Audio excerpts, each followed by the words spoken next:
we're going to begin to learn how to model Revit families in 3D in this case.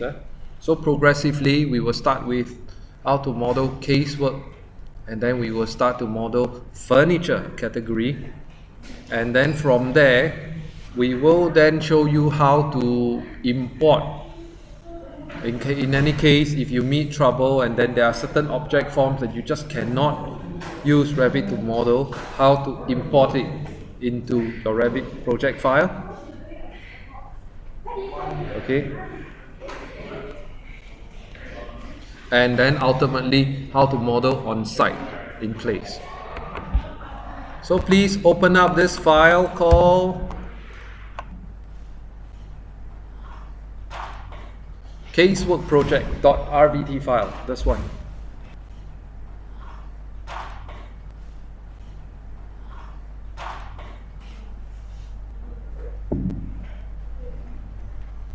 Alright, and this is our project, let's say, and then with this we need to now model something in 3D. Okay, now we need to model a family in 3D primarily because we only need to do a few things to it. First of all, we need to show it in perspective. We need to show it in cutaway section, or we need to show it in sectional perspective. So these few things. Other than that, if it is purely for technical documentation, you can get away with not even having the family at all. You can get away with just drawing it, either in the plans or in the sections, that one. Alright, so please, it is important not only for us to show you the various functions, but it is also important for us to share with you how these things or how these commands would really work. So therefore, click on the big R button here, click on new, this little square, and click on family, this one. Big R button, click here, okay, this one, and then click this one here. Do you by default see this? Do you see a whole bunch of this here with, let's say, English I? The I here refers to imperial. It refers to imperial here. Now we don't want to use feet and inches, so we go up one level, we look for English, and then once you open this up you should see metric. Do you see this? They are all metric. Do you have this at all, or you don't have this at all? Under family templates, do you see English I? You don't see either one of these, your Revit is probably not properly configured. Are you able to go to program data, Autodesk RAC 2015, and then family templates? Once you are here, you should be able to see English I by default, and then you can go up one level and look for English, this one. So we want to deal with the metric family templates, this one. Do you have this? If you have this, then good. You now begin to see a whole bunch of all these templates of which you can use to begin and start the family modeling from. Alright. The drawback I find with using Revit is you must already be quite clear about what you want to do or what family you have to categorize it into right from the start. And that I find is the biggest problem here. Okay, because sometimes we really don't know, if let's say that item is anchoring onto the column, I just want the column shelves and all that coming out. Do I use a column template, or do I call it a furniture, or do I call it a casework, or what? This one. This is often than not my struggle with things. Okay, so I will run through with you the most basic one for a start, which is this one. There are so many to look at. In our line of practice, okay, we deal quite a lot with this casework. We deal quite a fair bit with this furniture system and furniture. This one. Okay, two things. So what's going to happen is we are going to run through this week, and then we will run through furniture next week. This week is essentially introductory, and then we introduce to you what are the basic functions and what are the qualities and how to use 2D to supplement what you cannot model in 3D. That's part. Next week, we will model the furniture category, and then we will go through with you most, if not all, the modeling commands and tools inside. Okay, we'll click on Parametric Casework wall based. If you have it, you will use open, you will use new. If you do not have it, I have prepared one for you, so you can use open, Control O, and look for this file called Metric Casework wall based. It's exactly the same file. In case you do not have a template to work off, use this method instead. It's the same thing. Once we have this, we open this up. I just run through with you the user interface. First of all, you will see down here the placement side. Placement side, as in this, just merely a label of which that means you do all your modeling of shapes and forms here at this zone instead of this one. That's all. No big deal. Not that you cannot do it here, you can do it here, but what's the point? Just confuse yourself and everybody else. Next, for the user interface here, you will find that there's a whole lot less thing happening on this. So we will most of the time be using this and this. Create, annotate, alright? So under create here, you will see that there are 5. These are everything. That's everything Revit will give you for modeling and creation of form. Okay, you can only do these few things. First of all, extrude. Just draw a form, extrude up. You can do blend. Extrude shape number 1 to become shape number 2 on top. That's a blend extrusion. Finish. Third, revolve. You draw an axis. You draw a shape. You force it to go around a circle. Revolve. That's number 3. Number 4, you draw a shape. Sweep. You draw a shape. You draw an extrusion path. It will just extrude accordingly. Number 5, last one. Okay, you draw shape number 1. You draw the path. Then you draw shape number 2. It will extrude and blend, and it becomes from shape number 1 to shape number 2. And that's it. If you're unfamiliar with these commands, what we can do is you can mouse over the base command here. Like for example here, solid extrusion. A little animation here will show you how it is created.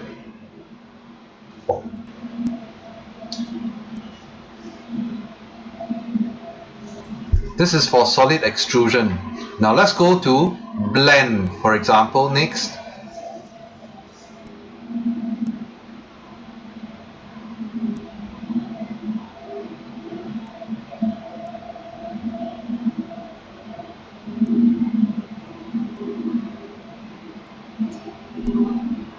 Then we move on next to revolve.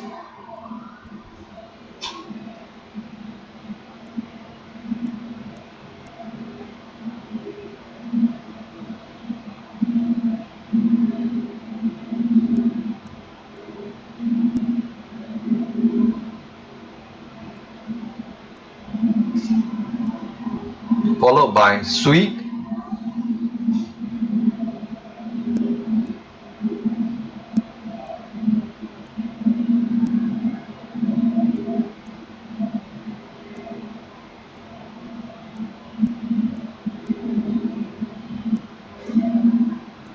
Lastly, to swept blend.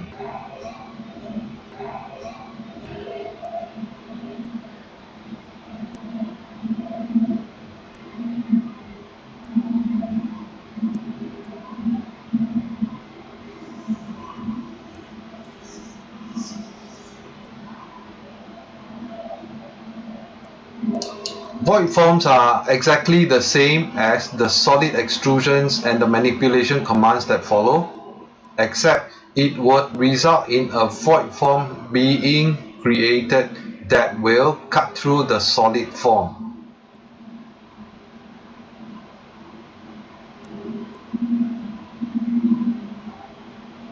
Notice here, once created, it will cut through the solid form.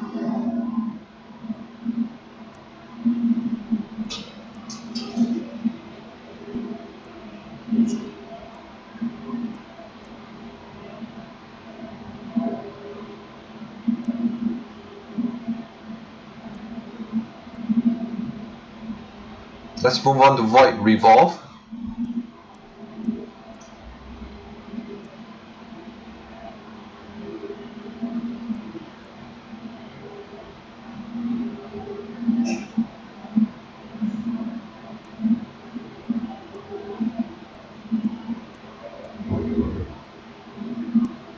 Next is void sweep.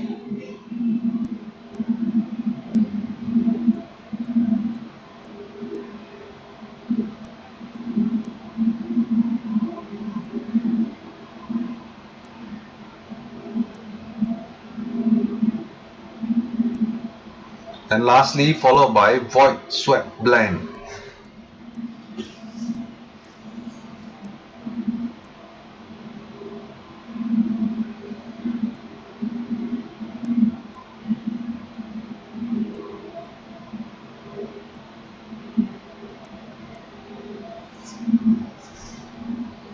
You can't do very funky stuff with it. You can't do very organic things to it.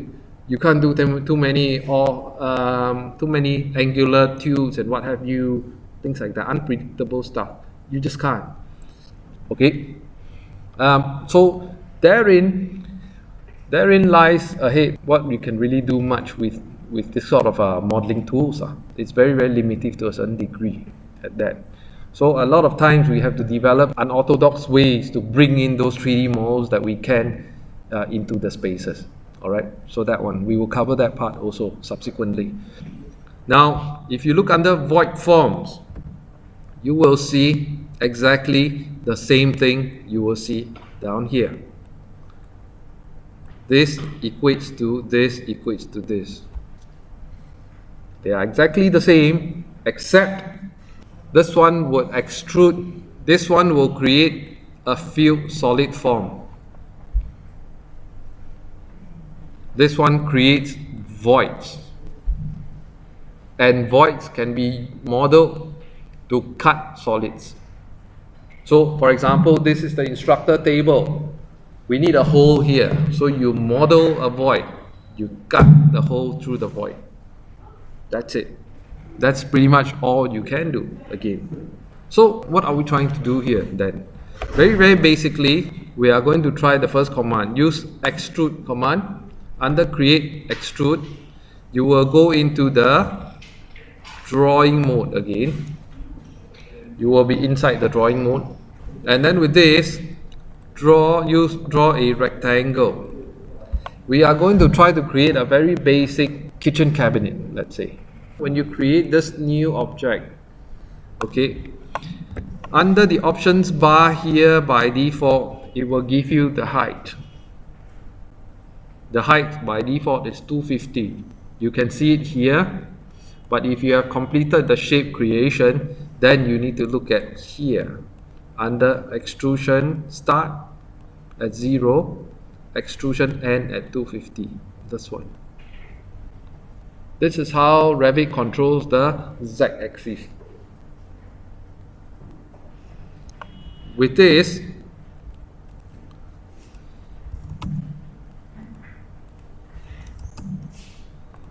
we click finish. This is how you create a 3D form. Go to view to take a look. Go to view, click on default 3D, click on that, turn it around. You will now see the 3D object. Hold the shift key in case you already forgotten how to do it.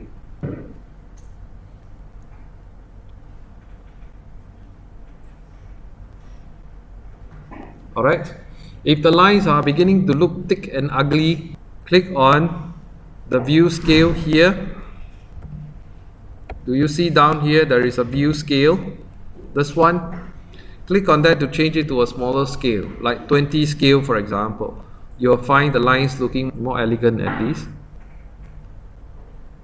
And with that, you can actually insert it into your project. Now, how to do this? Click on under family editor, click on load into project. If you only have one job, it will automatically load into the project. Now, when you look at this, the first thing you see down here in where my cursor is, you will find that there is a no sign here. Cannot happen sign. This one. Like that. Cannot happen. Cannot happen because, now remember, this is a wall-based casework object, casework family. That means there is actually a dummy wall created here. It needs, like this cabinet here, it needs a wall to anchor to. So if you don't put it anywhere close to a wall, that is not going to happen. Alright, so when we do this, okay, when we do this, once you mouse over this, you will find that you now be able to see the object appearing here. This one. So mouse, can you mouse over somewhere near grid line B, grid line 3, somewhere in the intersection here, so that the section line will cut through this object, because we want it to be seen being cut through.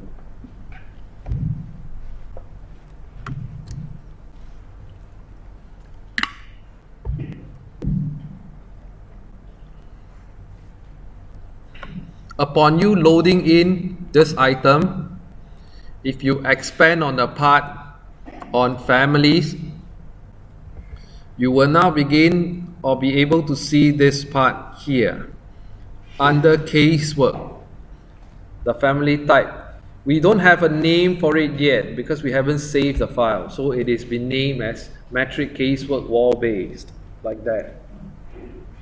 Okay, and the variation being the type name is here. It's called type 1, this one. So this is where we find the objects.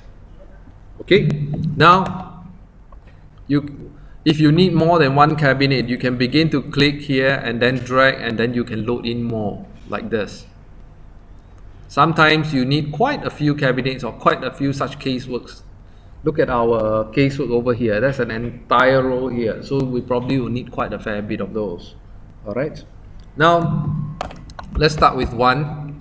So when you double click on this, double click on section 9 here, you now begin to see the 3D object here.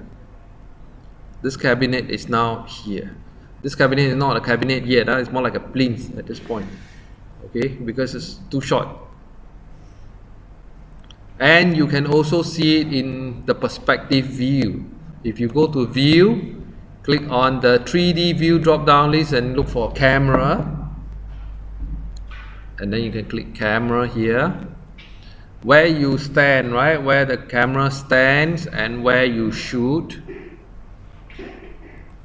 When you do this, you find that you now have a 3D view. A perspectival view, when you change it to shaded mode, let's say, of the interior view here. It's quite miserable because there's only one little box there. That's all for now. Okay, you can now also see that if you minimize the families and look under views all, this perspective view is also here. It can be found down here also. This view can be then loaded into a sheet as well. Alright, if you decide to load a 3D view, so you can load a 3D perspectival view into it at all here as well. Okay, like this. Clear? You can obviously make it bigger and all that, yeah. So this is almost the reason why you need to model a family in 3D anyway, because you need to see it in 3D perspective view. You also need to see it in sectional view, and you also need to see it in, let's say, 3D sectional view. This object can be seen in 3D now. If you activate the X-ray wireframe mode, this object is now here. You can see this now. Or if you don't like to see things in X-ray view, you can change them to shaded mode. Under the 3D view itself, under extends, and if you activate the section box, you will now be able to see the section box in which it behaves like a knife that you can cut through the model, and then you can see a section, you can see a cut section of how it looks like. Pretty fun, huh? So you can see a cut-out model of this. That is the second reason why you need to model this furniture in 3D anyway. You ever need to anyway for that.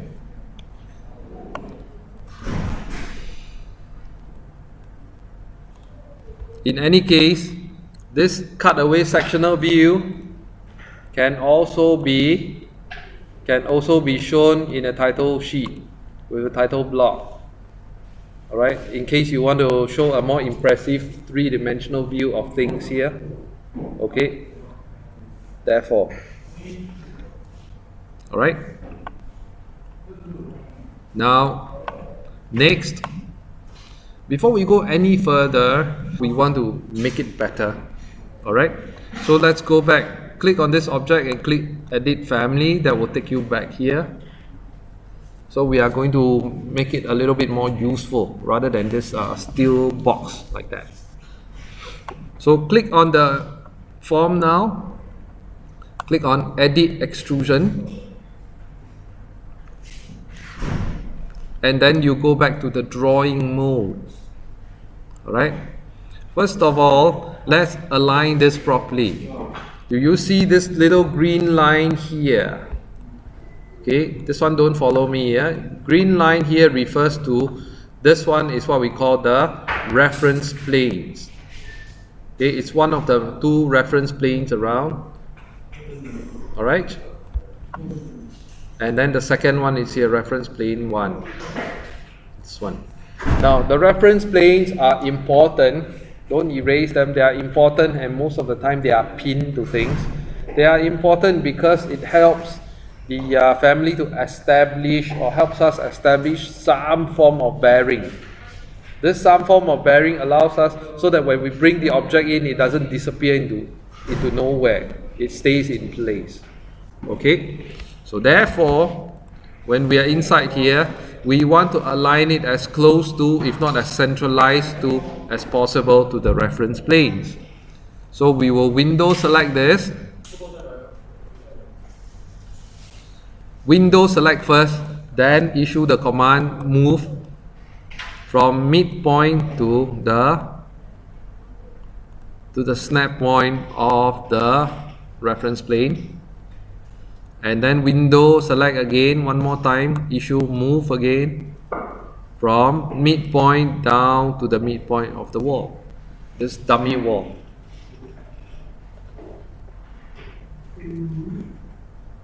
And then we click OK. So now it is aligned, but it is not locked. That means we can move this to and fro.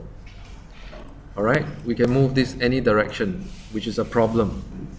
So what's going to happen is we are going to issue some commands or some constraints to lock it, to anchor it down to place.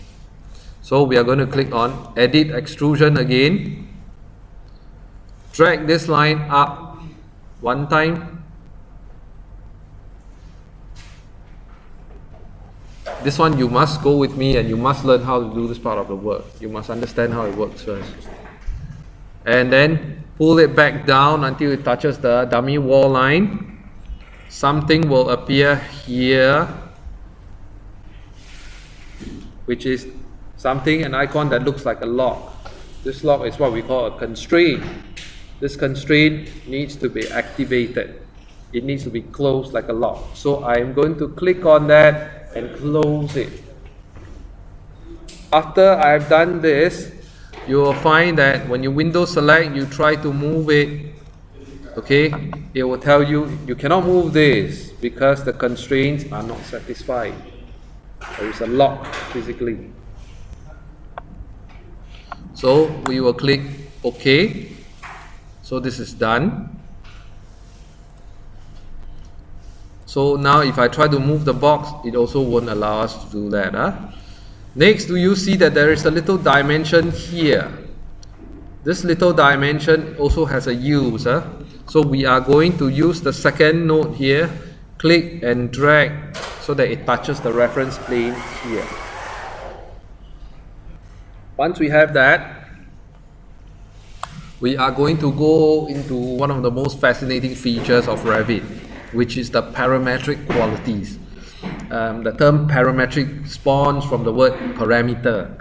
Okay, it sounds like a really funky and cool word, parametric CAD, object CAD, and what have you. Actually, it merely means you can just insert some formulas and things to it. You can punch some numbers inside and then it changes the form. That's all. You can program some stuff in. So this is the cool factor, alright? So click on modify, look for this icon here called family types. Alright, family types, you click on this. Okay, this part by default is the type name. This part later we can expand a little bit on it and create more types and everything. Alright, under parameters here, we are going to click add. We're going to insert our own programming. We're going to add our own parameters here. Wall thickness from core.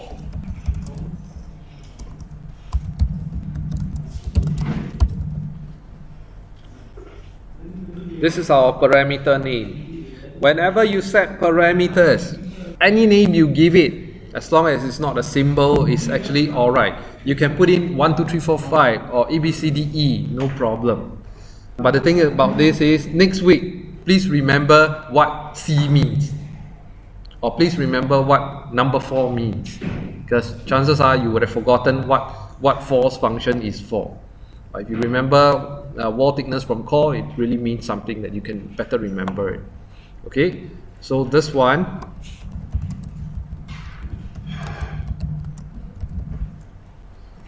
Okay, once we have inserted it, you will find it here and then we will click OK.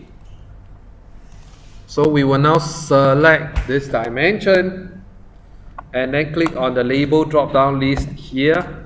Do you see that you have now this extra parameter here?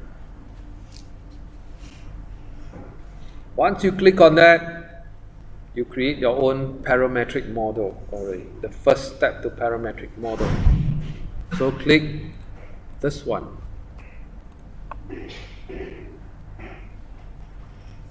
Nothing will happen, not yet, okay? Later we'll test the machine. Next, I want you to add dimensions to this. Use the align dimension command and then dimension left to right, dimension top to bottom.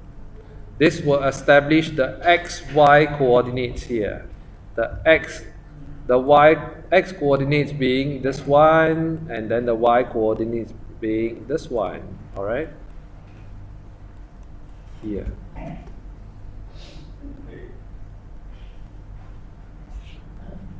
Now, I need you to select this and then pin it down to, say, the width. Pin this down to width.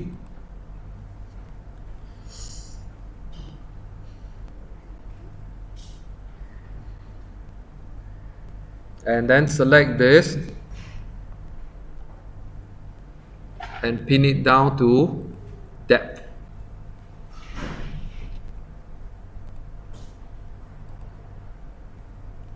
That takes care of the XY axis. Now we got to deal with the Z axis. Where I want you to open up the left elevation here. Opened up this view and then you will see the object down here. I want you to add a dimension to it also and then add a parameter to it. Add the parameter to height. This one. height.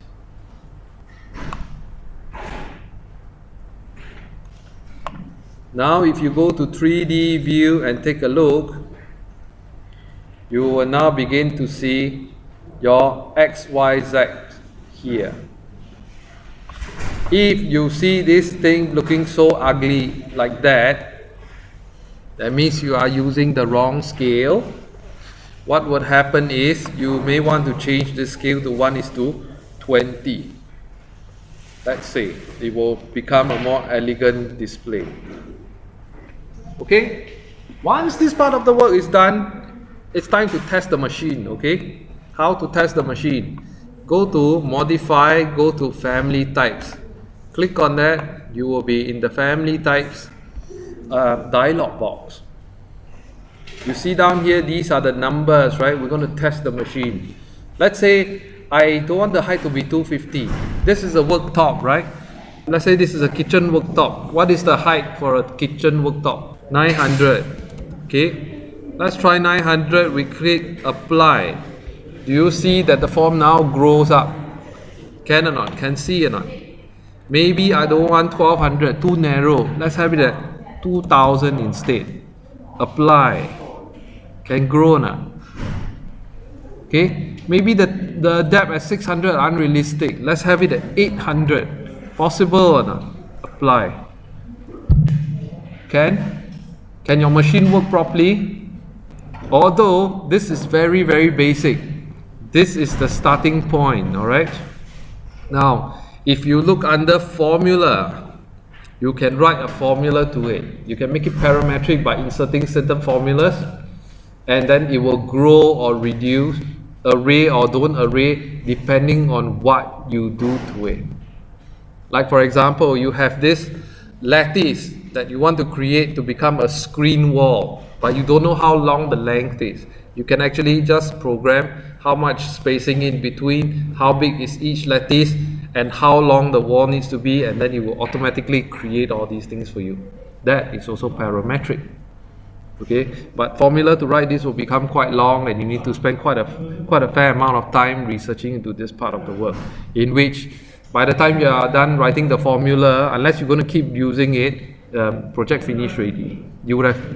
You simply could have just modeled it and it would have been it. Okay, that's the thing. Now revert it back. I'm going to start with say 600, now 1200, now 900, and I'll click OK. Do you see that? Let's go back to plan. Do you see that the alignment is gone already or not? Is the alignment gone, or is still okay? Did your box shift left or shift right too much? Okay, there is another thing you can do to ensure that your box will grow nicely. Like for example, just look at my screen here. This one you don't need to follow. Look at my screen here. If I say I want it to grow from 1200 to 2000, do you notice that it now grows sideways, and it's very hard to predict which way it will grow? Okay, it's a bit of a problem for me. I don't like that, right? So what would happen is you want absolute control. What you can do is you can insert another dimension from the left to the reference plane. Don't quit yet. From the reference plane to the extreme right, and pull down. You see down here is 600, 600, right? In between there's an EQ with a slash. If you click on the EQ now, the 600 numbers are gone. It becomes equal. When this happens, when you try to test the machine with a different set of numbers, let's say I put it to 2000, it will grow in an even manner. Okay, it will be aligned center. It will grow and shrink at the exact position, centralized. That one. I'm going to revert this back to 1200 for one. Quite clear, I hope. Okay. Once you have this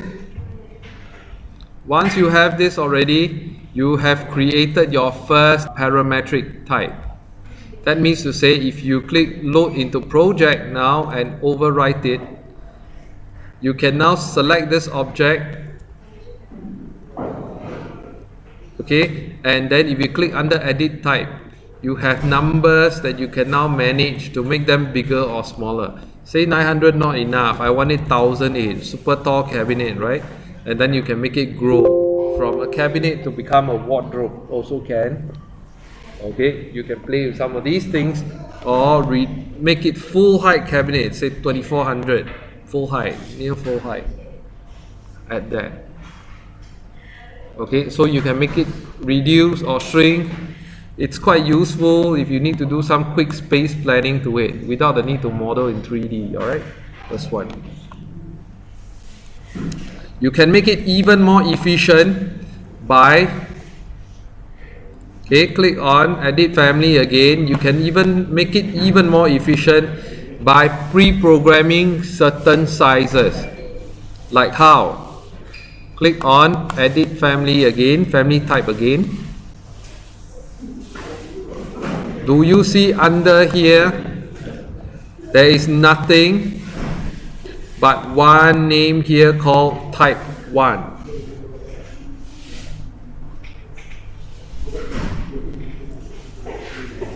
Type 1 here. And with this, what can happen is we can click on rename to give it a more familiar or more logical name. Let's just call it, say, width 1200 by depth 600 by height 900. Notice now the name has changed to this. Now I want to create something even faster, so I pre-programmed the type in first by clicking on new and calling it, say, width 1500 by depth 800 by, say, height 2400, and click OK. Notice now I will have two types here, and I can go on and on and on, so I can have many pre-programmed sizes. But once I click on this, I will need to make changes to these numbers here. So this is what I'm going to do. I will click on the depth at 800, width at 1500, and height at 2400. This one. And I'll click OK. So now I will click load into project again. And with this, I will see now newer types. So what would happen is I can just select this drop down. You see now I have two new types here. I can choose 1200 width cabinet, or I can choose, say, 1500 cabinet. So I can make very quick changes just like that. One shot. Okay, can your machine work properly or not? Can you take a look and try? Can your machine work properly also? If yes, then fantastic. Next, let me talk to you or explain to you a little bit about this in 3D view. You cut inside across. Now, one of the key reasons why you want to model, or why you need to model this in 3D in the first place and not draw this in the first place, is because you can cut through this, and when you're sectioning through this, it will show like it's a 3D object proper. It gets cut out. That's the thing. Okay, when you fake it, this does not show. It's a problem. But at the moment, you don't see anything yet. It gets cut out, but that's all. Nothing inside. So now we want to fill in the blanks here with something. So we are going to now edit this again. So you select this box here, this form, in the family editor. Under material, please click on this point here. It looks like it has nothing, but it has a little box. The moment you click on it, it will appear, and that will take you to the materials editor dialog box. This one, click on this, it will appear. With this, we want to create a new material. Inside this scene itself, you have barely anything. Okay, so we want to create something new. We will show you how to create a new material also. Click the drop down list here and click create new material. And the default new material will pop out.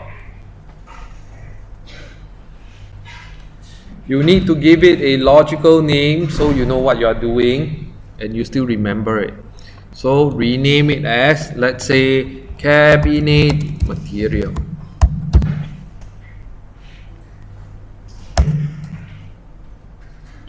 There are three things you can do to it to change the appearance. First, the shading, the surface pattern, then the cut pattern. This one affects what?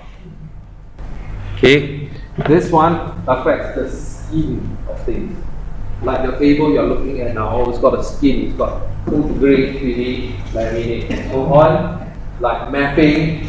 But this is only visible when you do rendering to it. You render the mode, which at a later stage we'll cover that part also. When you render using Revit. Now, the second portion is the surface pattern. Surface pattern allows you to also see now, hey, water grade, wood grade, what have you on the surface, elevationally, without needing to cut through it.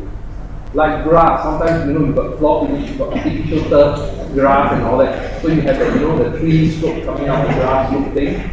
You can program that one in. Okay. Thirdly, the cut pattern, that's the most important one, because in our section through the item here, we will see the plywood section mark, timber, whatever. Alright?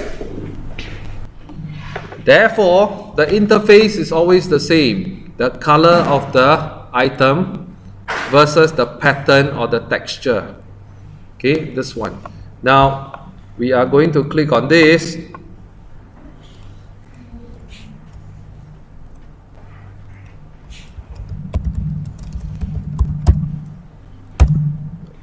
Okay, let's touch on this part. First of all, we click color to change it from gray color to black color. So the hatch patterns are no longer gray color, it becomes black color for one. Second, let's look at the pattern here. I want you to create a new hatch pattern. We have been through this before already, so I'm not going to talk too much about it. We do it. Click new and then give the pattern a name proper. I'll call it, let's say, cabinet hatch pattern. And then we will use crosshatch, let's say, and make the crosshatch density denser with 1 mm. And we will use OK. And then we click OK. And then we're done, we click OK again. When done, we load into the project and we overwrite. Now, do you see that when you're cutting it in real life section, it will show up as a 3D object pattern here.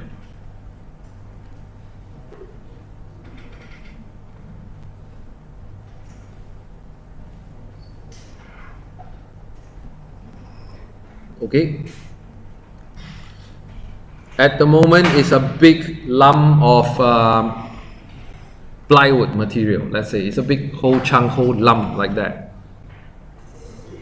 So if you now look at it in a section view, a properly drafted sectional view, you will now see the hatch pattern appearing also like that.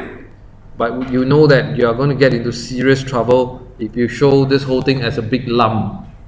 this cabinet as a big chunk like that. It doesn't work, okay? It's unrealistic because this is a basic form only. Next, what I want you to do is, I want you to open this file called tablesaw-cabinet.rfa, this one.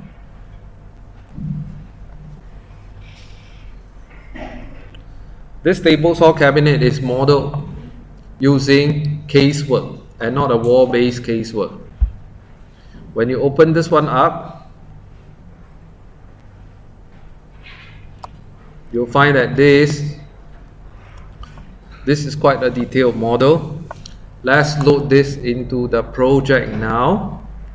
When you have more than one project open, Revit will ask you, hey, do you want to load it into the casework project.rbt file, or you want to load to the metric casework wall-based.rfa file? RFA is the family file, RBT is the project file. Okay, so we want to choose the first one and we click OK. Let's load it somewhere here at the cross junction, and then we can now close this file. We don't need to open this anymore. You now look at this in 3D and do it at a, let's say, a smaller scale, 1:10 scale. You will find that this is quite a detailed model like this. At every stage, when you cut a live section through this, okay, you will begin to see more and more details happening, and so on and so forth. All right. I got to repeat this again. This was one of my personal projects that I have to do. I wanted to build a table saw cabinet so that I can do carpentry work with it. It's supposed to mount an electric saw that I can retract and keep. Along with it, the little compartment is used to hold all the sawdust that accumulates during cutting, so that it can be more efficiently cleaned away. All right, and in doing that, most importantly, I need to know how much material I need to use. So that's why at that point of time, I modeled everything down to the last detail, except I didn't model in the screws and the bolts inside and the nail. But I all model everything inside so that I will know exactly how big I need to cut for every single one of those components there, and how much material. Okay, so the thing about this is now, as someone who is working on this in Revit, you must quite consciously realize, or quite consciously be sober about this part. This, at that point of time, this table saw cabinet was the center of my universe. It was my FYP, was the biggest project I had to do, let's say. Okay, your FYP or your project could be the cafe, could be the car park, could be the hotel, could be the, how many floors you have to do again? One. So if you model this to the depth, multiply by 10,000 table saw cabinets you have to do, right? You will likely crash the file, or the file will be like a gigabyte big, and so on and so forth. It's huge. So again, there are certain things you can do, certain things you don't want to do. All right. So you must consciously strike a balance between that. Is it actually useful if I model it down to the depth, only to show in reality, hey, I only need to show a perspectival view of this? Do I need to model everything on the inside? Actually, I don't have to, right? Correct or not? Let's say if you are merely going to document sections to it only,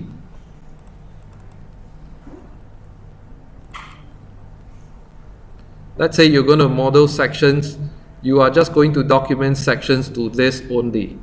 You could have gotten away with just drawing a 2D face of this part, like that, okay, and pegging onto it, that's all. At this moment right now, you see this one is really unprocessed, it's a big chunk of cabinet. No, it's not going to happen like that. Okay, so what would happen is I'll show you and share with you the methods, what you can do so you can convert this big lump of box into a sectional cabinet look quite nicely. So click on this and click edit family now to go back to edit again. This time round though, click on view, click on section. Click on section here to be able to cut a section through this one, through this casework. Okay, and with this, open up this sectional view.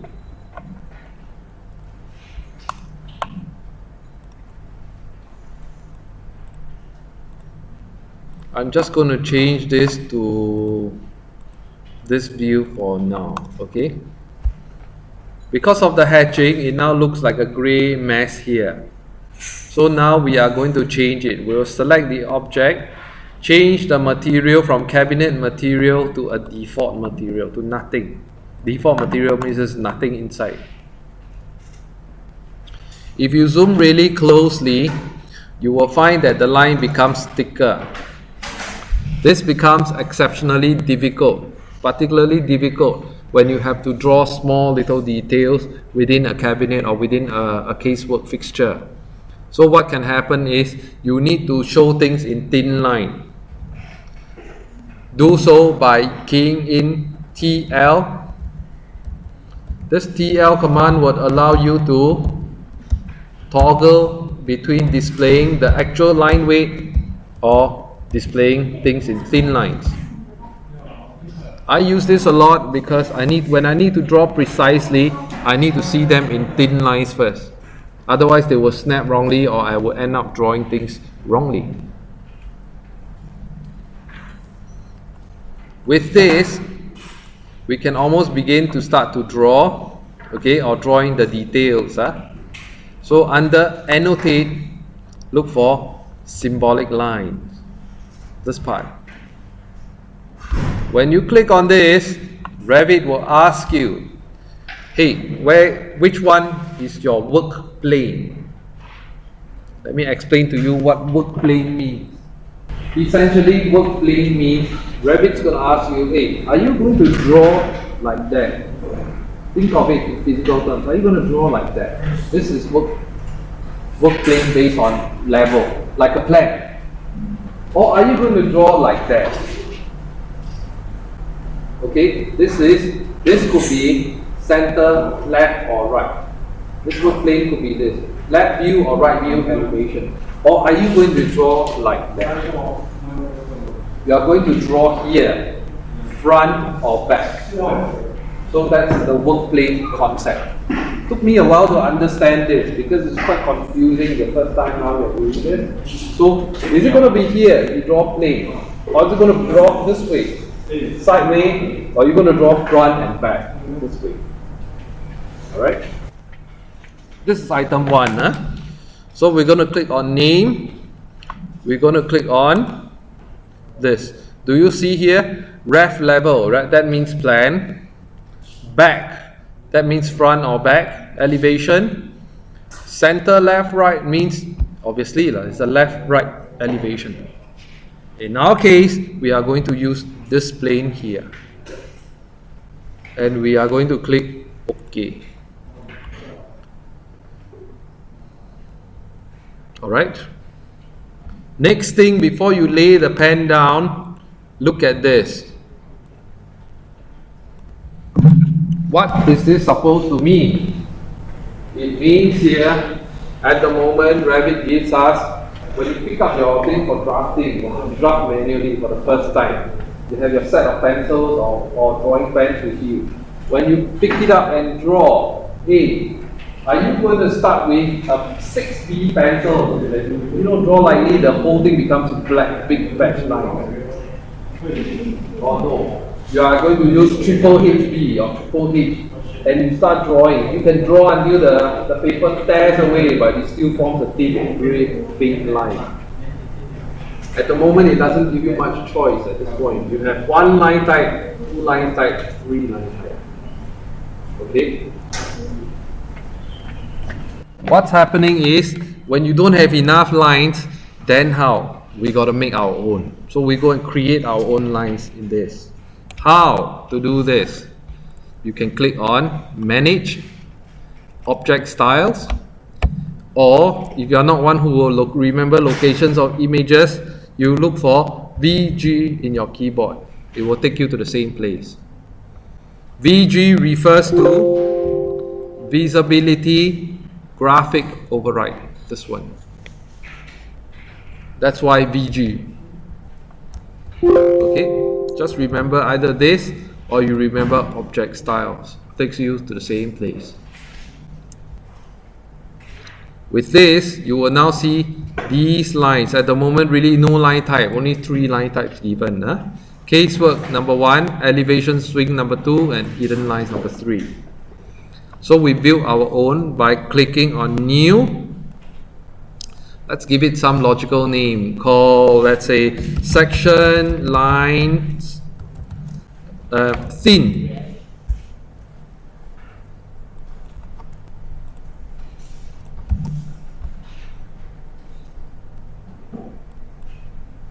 And then I create a next type of line. Section lines again, medium.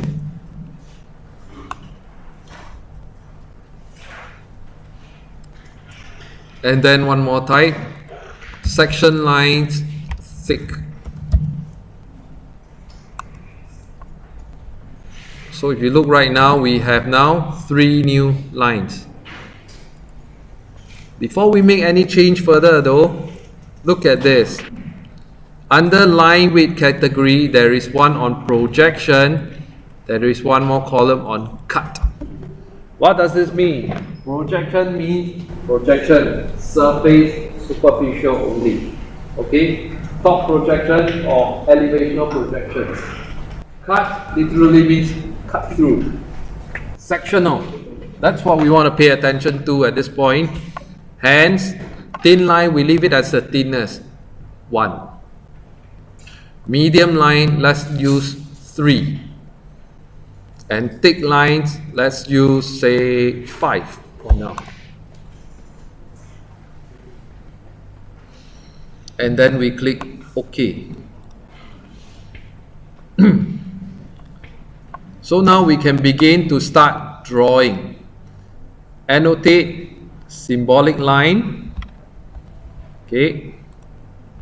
And then we choose, before you draw, choose your drawing pen first. So therefore, we are going to choose this one. Section lines thin. Do you notice in each of these lines there are 2 categories? One called cut, the other one called projection. Do you know why now? For the very last time. Okay, I think it makes sense to you because we're trying to draw details inside the section, right? So therefore we use cut, right? So what happens is then we begin to draw. We just put in here, let's say on this line across, I want to show the thickness of the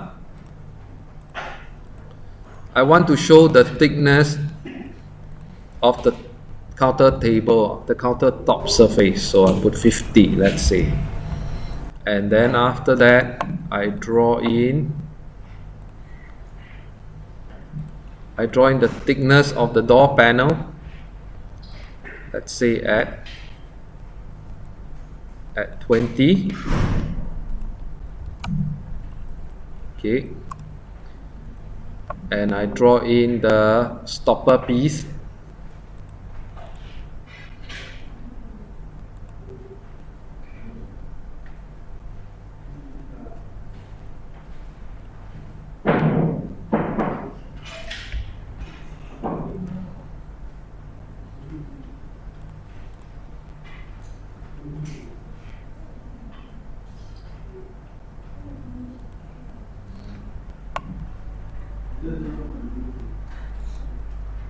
Like that, let's say. And then I'm going to draw in the framing. Let's say I draw in the framing this way. So I'll put in the framing somewhere here.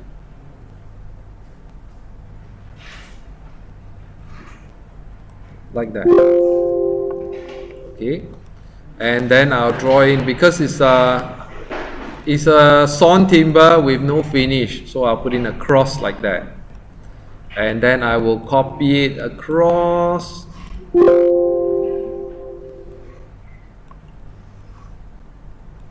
and then I will copy it downwards,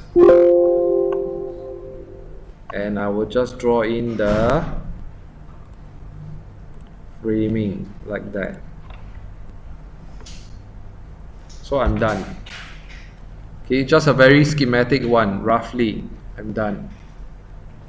Now, once you have this, let's say we are done roughly, you click on load into project and override again. Do you now notice you see this? You can't see any line weight because you haven't toggled yet. So type TL to toggle and you will see the line weights now.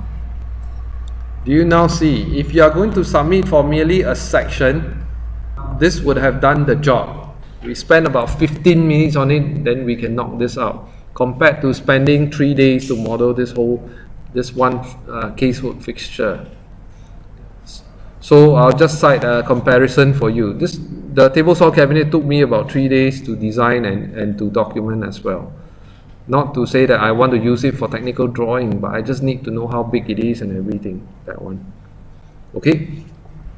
Hence, but it is not complete yet because at the moment it had no line weight.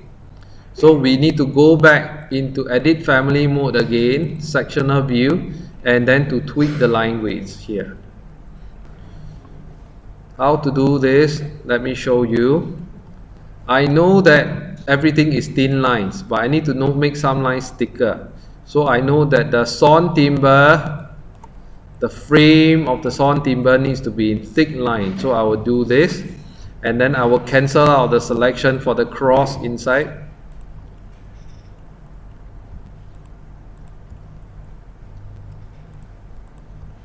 And then I will change this line into section lines, thick cut, this one,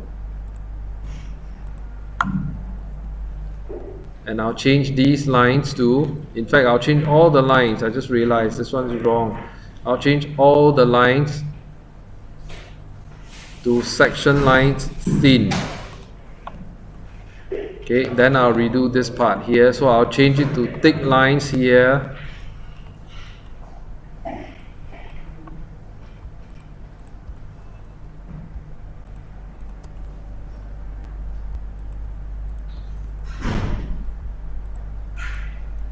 and change it to thick lines. This part here, the nibs, I know I need to change them, so I might as well just draw over. I'll just draw over them with mid lines, okay, cut. So I'll just draw something over here this way. I'll just draw over here this way. And then I want to show the counter to be of a thicker material, let's say, right? What would happen is I'll just draw in the plywood hatch. In this case, I'll just use maybe I'll just change it a little bit. I'll just use something else. Thin cut. I'll just use, say, okay, and then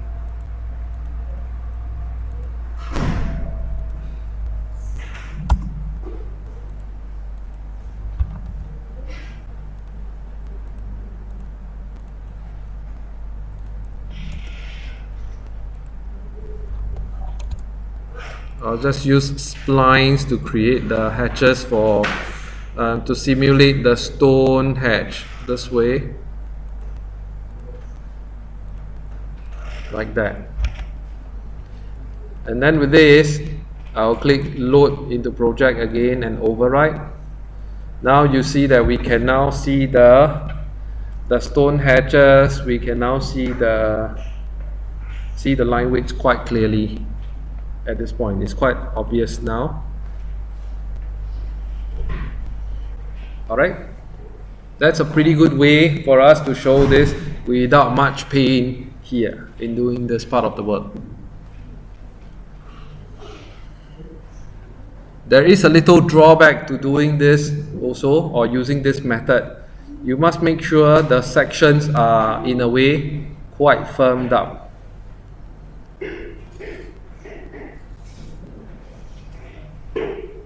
Alright, what is nice about this part is, let me show you, okay?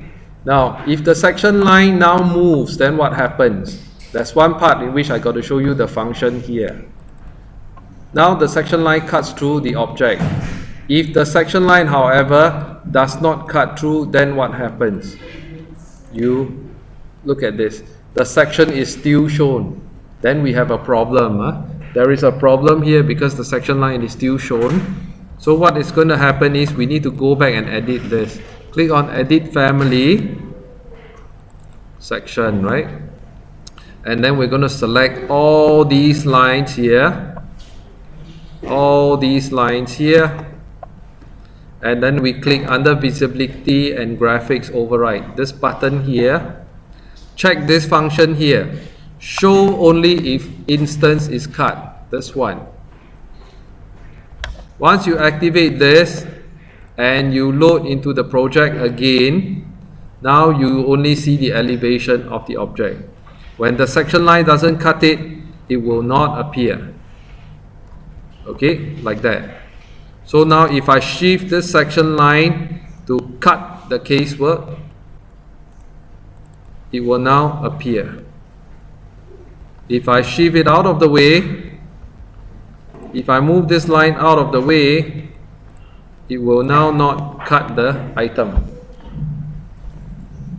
Okay, that's one quick way to make the parametric look. But there are some drawbacks. There are some drawbacks because in 3D, okay, in true 3D, if you move and you cut it, nothing will happen. It won't show. It will just show it as a dumb box, as it is. It's not going to happen. Okay, compared to the real thing. If you see the real thing now, this will cut, this will not cut. But then again, you must be quite careful about using this, or conscious about thinking this. How many times would you really show this? Okay, how many times would you really need to show this? And is it worth the while to show this view, unless it's a submission requirement, If it is not, right, is it worth the while showing this kind of view that will kill yourself or not? When it's not a submission requirement, right? The thing about this is also, the nice thing is in your 3D view, you still am able to show the object very, very clearly, very, very nicely. Okay, minus killing yourself, that one. And then you can submit and graduate, that's a nice part. Okay, let's move on to the last part of the exercise here. Hey, this is, let's say, a kitchen cabinet. Like the kitchen cabinet over there, there is a top hung shelf or top hung cabinet there also. So we are going to model that one in by clicking on Edit Family again.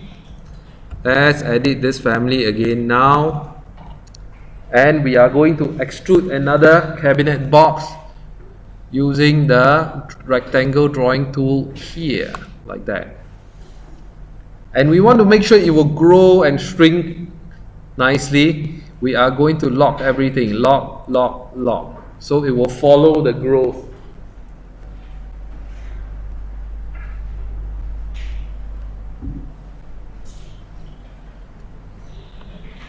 Once this is done, click Finish. And let's take a look at it in section view. You now see this little box here. We are going to let it go up and go up a little bit, like that. Don't worry, precision is not the matter. We will use parameters and get it and beat it into shape. So don't worry about that. After this, I want you to put 2 dimensions here, another dimension here, like that.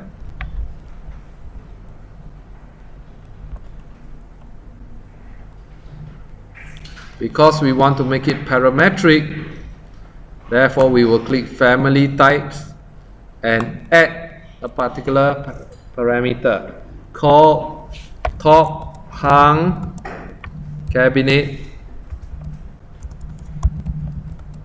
from floor.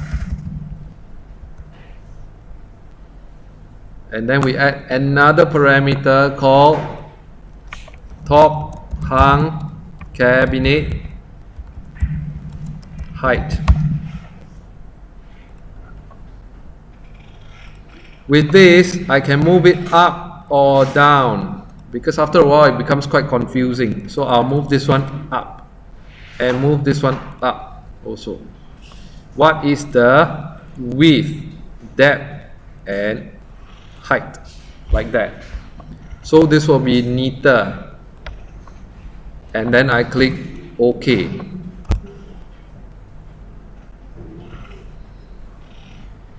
After I am done, I will click on the dimension and link it to the parameter top hung cabinet from floor, this one, and the next one is top hung cabinet height, this one.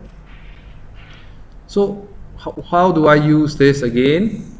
With this now, I'm going to test the machine one more time. So what's going to happen is, if I click on this, I want the top hung cabinet height to be, say, 800 tall, and I want it to be 1.8 meters from the ground. So I apply. You see that now this box will move. I can make some changes, or maybe too tall. Let's try 1.6, right? And apply. Now the box goes up or down. Okay, or I make this one taller and make this one big also, very tall, 1 meter as well, and apply. So I have this now. Let's try loading this into the project. Oops, see now it exceeded this. So I can tweak it now by editing the type again and changing it to, say, 800. Is it okay or not? Perfect. Just right on top here. And then in the 3D view, okay, I will see the cabinet looking right at its place like this. On plan though, however, something is wrong with this. Why? If you document this, it's an error, right? In drafting, it is an error, because if we cut the plan at 1 meter, how should we draw this cabinet above? It should be in hidden line. Dotted line means demolish. Hidden line, okay? So it should be in hidden line here. So therefore, we need to tweak it. We need to tweak it by, first of all, right, by hiding away this box. So we can select this box here and click on visibility graphics override, and under here we can click on, we can uncheck this. What it says is this: display in 3D views and plan. That means if you uncheck it on plan, when you open up the plan view, it won't be visible. You can't see it, it disappears. If you take out the front and back elevation, in elevation mode, it disappears also. Okay, so you got to moderate what you can see at what view. Then we click OK. And then on plan itself though, we need to then draw in or add in symbolic lines. So under annotate symbolic lines, we will look for hidden lines. This time round, however, we are going to use projection and not cut. Why? This is not the cutting part exactly. So therefore, you show it on the skin, on the surface, right? On projection. That's why projection. So we are going to show this object that we are going to draw now using hidden line projection. Simply just draw a rectangle over this would do, and lock it so that when it grows or shrinks, everything follows nicely. And when with this, we load into the project and override. You now see that it is now in hidden lines. When you cut a section through this, okay, you will now see that it looks proper, except it is incomplete because we haven't yet drawn the details for the upper portion here. Correct? We haven't drawn this part in yet. So you can choose to model it in, or you can choose to draw this part in. My advice is drawing in would have been a full lot faster. Subject to if the design is rectilinear. Okay, let me just explain to you what the constraints or what the drawback of doing this is. Now, if the plan is very rectilinear, life is very nice, very good. But what if life is not so perfect? It is slightly tilted. Oops. And in life, when it's slightly tilted, then your life is also tilted, upside down in fact. It's a bit of a problem because in a section, if you model it true to life, this real object is shown as it is section, but it is tilted. You see the second set of lines here, everything else is tilted a little bit to reflect that. In a 3D situation, my design project is about angles and tilts. So everything is my design concept, all tilts and angles, right? So this object is really tilted, twisted. Okay, not a very happy person, you, that one. Okay, now the thing about this is when, okay, this part here, when you tilt them, when we draw a section, let's say in a tilted line situation, so I tilt this, okay, and then what do? I split the segment and then I cut it like that, tilted, right? So I cut this segment up, I still see this one tilted, this section being tilted away, but now look at this, it shows it as being tilted also,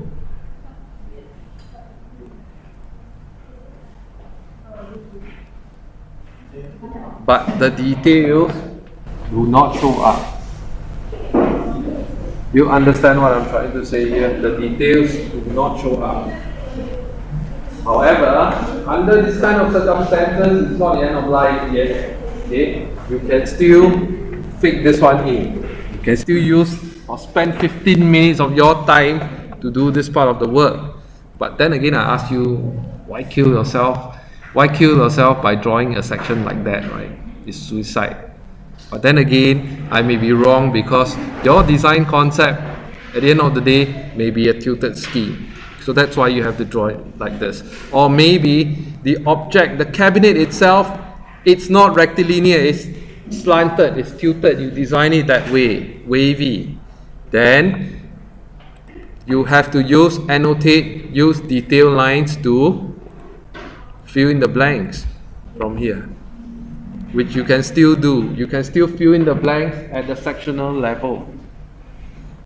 Alright, so life can still go on, you can still survive and meet the deadline if you know how to use. The key being, you must learn how to use Revit productively. Yeah? In Singapore, it's all about productivity here, so use it productively. Whatever you do, I would say, whichever unorthodox method that you use will beat my method of spending 3 days to model this thing to the death. So that exercise is not about testing your ability to model in 3D, alright? It's about your ability to judge what needs to be modeled, what you don't need to get it. That is the key. Alright? Model everything down to the bolt and nuts may not be the best way to do certain things. Sometimes just drawing it in would be